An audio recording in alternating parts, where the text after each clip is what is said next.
José dos Campos. São José dos Campos teve uma sorte de ter sempre gente inteligente.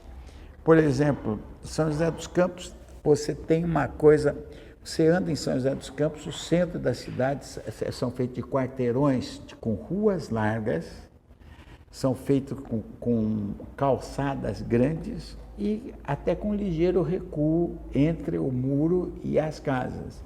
Enquanto você vai em Jacareí, Taubaté, Paraty, não sei o que, nós temos as cidades ibéricas, as cidades portuguesas, que são daquele jeito, elas são sinuosas, as ruas são todas em curvas, a calçada é pequenininha e a rua é pequenininha, é estreita. Por que São José é assim e as outras cidades são assim?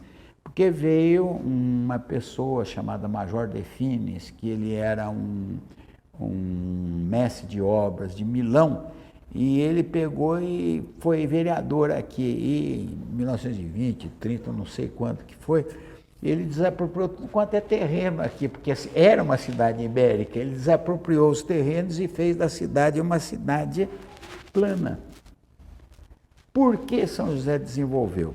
A grande influência do CTA. Para você desenvolver uma cidade, você tem que ter 4 pilares. Um é o homem, que nós já falamos sobre o homem, o que o CTA fez, o que os professores e o pessoal daqui de São José fez, a escola técnica, etc. Um é o homem. Segundo, a energia, que é muito importante. Quando foi feito um linhão trazendo as energia de Furnas até Guarulhos, o CTA conseguiu que fizesse uma sublinha de energia elétrica de Furnas até São José dos Campos. Então nós tínhamos energia elétrica para tocar as nossas empresas.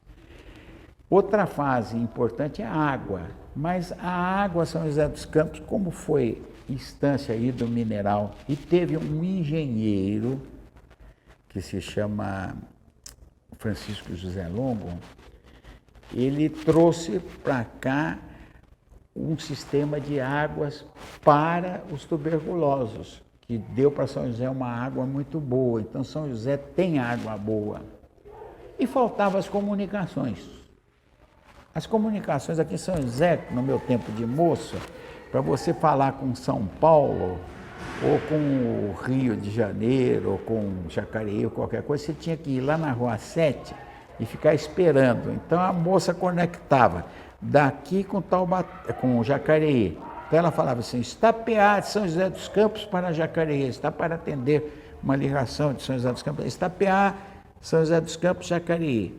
Depois a mulher de Jacareí falava, está livre, eu tenho uma linha de São José dos Campos para Mogi das Cruzes, Itapeá, Mogi das Cruzes. Depois de Mogi das Cruzes, ela ligava para uma central em São Paulo. Depois da central em São Paulo, ligava para o bairro que você ia querer. Daí no bairro que você ia querer, até acertar tudo isso, demorava 4, 5 horas, 6 horas por ligação para você fazer uma ligação. Então, teve um ministro da Marinha chamado Cândido de Oliveira. Esse Cândido de Oliveira, ele introduziu no Brasil as micro-ondas. E tinha uma estação de micro-ondas lá no alto da ponte. E São José dos Campos, o CTA trouxe para São José dos Campos, que era ali perto da Porto Seguro, um nó de comunicações, que era a Embratel, que era um nó de comunicações. Então, São José dos Campos já constituía, naquela época, um nó de comunicações. Então, nós tínhamos água, o homem, energia e comunicações para crescermos. Daí veio o CTA em São José dos Campos.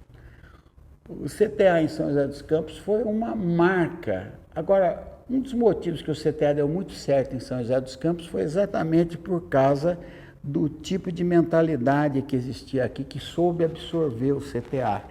Em outras cidades do Vale eram fazendeiros, e os fazendeiros não queriam que o pessoal estudasse e saísse das fazendas e tal. E aqui existia um pessoal que eram pessoas que gostavam de tecnologia, etc. Então houve uma absorção muito grande, houve uma interação muito grande, porque se o